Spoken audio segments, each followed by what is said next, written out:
লাম তাকুন তারাহু ফাইন্নাহু ইয়ারাক। যে এহসান হলো আপনি এমনভাবে আল্লাহর ইবাদত করবেন যেন আপনি আল্লাহকে দেখতে পাচ্ছেন, আর যদি তা না পারেন তাহলে আল্লাহ তাআলা আপনাকে দেখছেন, এইভাবে ইবাদত করবে। এটাই হচ্ছে এহসান।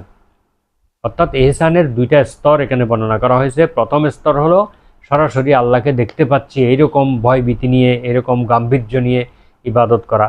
আর যদি তা আমরা মনে করতে না পারি তাহলে অন্তত আল্লাহ তাআলা আমাদেরকে দেখতেছেন, এইভাবে ইবাদত করাকে এহসান বলা হয়। এরপর বললেন ক্বালা ফাআখবিরনি আনিস সাআহ। লোকটি এবার চতুর্থ প্রশ্ন করলেন, বললেন যে আপনি আমাকে কিয়ামত সম্পর্কে বলে দিন, কিয়ামতের সংবাদ দিন। ক্বালা মাল মাসউলু আনহা বিআলামা মিনাস সাইল। মহানবী সাল্লাল্লাহু আলাইহি ওয়াসাল্লাম বললেন, যার কাছে প্রশ্ন করা হচ্ছে তিনি প্রশ্নকারীর চাইতে বেশি জানেন না। অর্থাৎ যিনি প্রশ্ন করছেন তিনিই ভালো জানেন আমার চাইতে, অর্থাৎ আমি ততটুকু জানি না আপনার চেয়ে, একথাই বোঝানো হয়েছে। যে বিআলামা মিনাস সাইল ক্বালা ফাআখবিরনি আন আমারাতিহা। তখন লোকটি পঞ্চম প্রশ্ন করলো, তাহলে আপনি কিয়ামতের কিছু লক্ষণ বা আলামত আমাকে বলে দিন।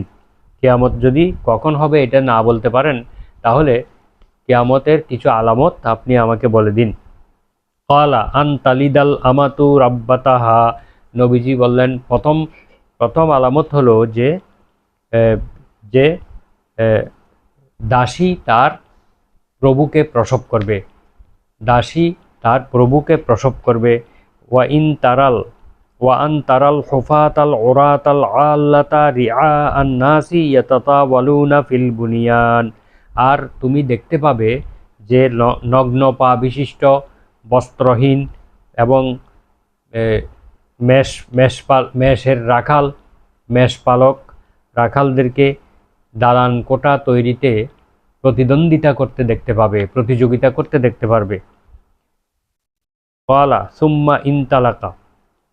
তারপর ওমর রাদিয়াল্লাহু আনহু বললেন যে এরপর লোকটি চলে গেল। মোট 5টা প্রশ্ন করে সে চলে গেল। ফালাবিস্তু মালিয়ান। এরপরে আমি আরও কিছুক্ষণ সেখানে বসেছিলাম। ওমর রাদিয়াল্লাহু আনহু বললেন আমি আরও কিছুক্ষণ সেখানে বসেছিলাম। সুম্মা ক্বালা লি ইয়া উমারু আতাদরি মানিস সাইল। তারপর মহানবী সাল্লাল্লাহু আলাইহি ওয়াসাল্লাম আমাকে বললেন, হে উমর, তুমি কি জানো প্রশ্নকারী কে?